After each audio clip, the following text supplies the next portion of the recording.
Hey folks, it's your main man Ian. I'm here with Jeff and Cleo, and he's just about to wrap up the session with Cleo. I think it's about almost done at this point, and I want to talk about some tips and suggestions. If you have a reactive dog that you've done training with, you want to just put her in place command, Jeff? Or just let her, yeah. If you have a dog that's like reactive, or you've been using the remote collar and it's not working, maybe you tried the prong collar, it's not working. These are just some tips for using your remote collar, like when you're getting started out, if you really want to succeed with a dog that has high prey drive, like this dog right here. First thing to think about is do very short sessions, and do it when the dog is about 80% interested in you and only 20% interested in the distraction. Or maybe 25% interested in distractions, but the dog is primarily wanting to get what you have. So when you're working with the remote collar with a dog that like tends to get distracted, you're going to want the remote collar to be like very valuable for the dog to make sense. So if you have a toy and you're using a toy as a reward, or you're using a treat as a reward, make sure that the dog's super interested. Maybe Jeff, just walk around for a second and I'll show them what I mean. Let's go. Now later on in training with a dog, we might tell the dog, hey, you got to pay attention whether or not you want what I have. But do you see how like Jeff has food, and although she's taking the food, just let her do what she wants now, Jeff, and don't say anything. Although she's taking the food, you know, there is some interest in the food, but she's also pretty interested just in smelling. So let's just kind of assess, like, how distracted is she? Is this a good amount? Let's see her food drive. So maybe call her back to you, Jeff, and give her some food. Let's go. Good girl, yes. So her food drive is moderate, right? I would say this is at the lower end of the spectrum. When I first intro a dog to remote, I want them so obsessed with the food that I have to throw food to get them just to even go away from me. I have to it's hard to get the dog to get distracted. Okay, so this is fine, but think about, folks, this is a low-level food drive for introducing a remote collar with a dog.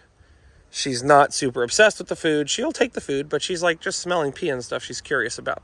So if you're seeing less food motivation than this and you're introducing the remote and you want it to be like how it is with my own dog, like lightning, then do short sessions. When the dog is like this, keep it short, keep it sweet, and don't go to places with high distractions. You know, because you could see, like, this is fine. There's nothing wrong working the dog with this level of food motivation, but this is, like I said, low level. We really want her either obsessed with her Frisbee, obsessed with the food, so the dog actually associates just feeling so obsessed with the reward with the remote. So that when you tap the remote one day in the future, the dog's like, oh my God, my butt's on fire. I got to go back there. Like, I got to get food. Like, my life depends on it. So short sessions if your dog has low food motivation, definitely low distraction if your dog is just this motivated for treats. Clea, don't bite bees. And thirdly, you know, just, yeah, I don't know. I guess that's about it. You want to add anything, Jeff?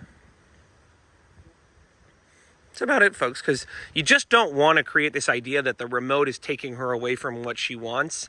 And although now she is open to the food, you know, you want this level of food reinforcement or even more food drive or obsessiveness. Later on, of course, we get the dog to understand, hey, even if you don't want food, you have to do what I say. And if we do it right, the dog will still do it with enthusiasm.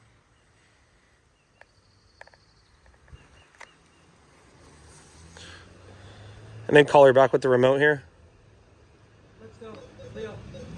Let's go. So he's just calling her, he's tapping it, she's coming over to him.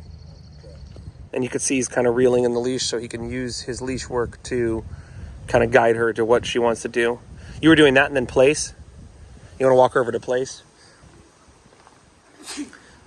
Now, that being said, folks, like, there's nothing wrong working the dog with a low level of food drive like this with the remote. This is fine. You just want to do shorter sessions, and you want to just make sure you're in a low distraction environment.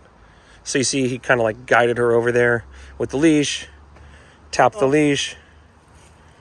Please. And what number is the remote at? 5. The remote's at 5 out of 100. And you can see he says, he puts her back into the command with the leash and the remote. And you can see she wants to check out, so.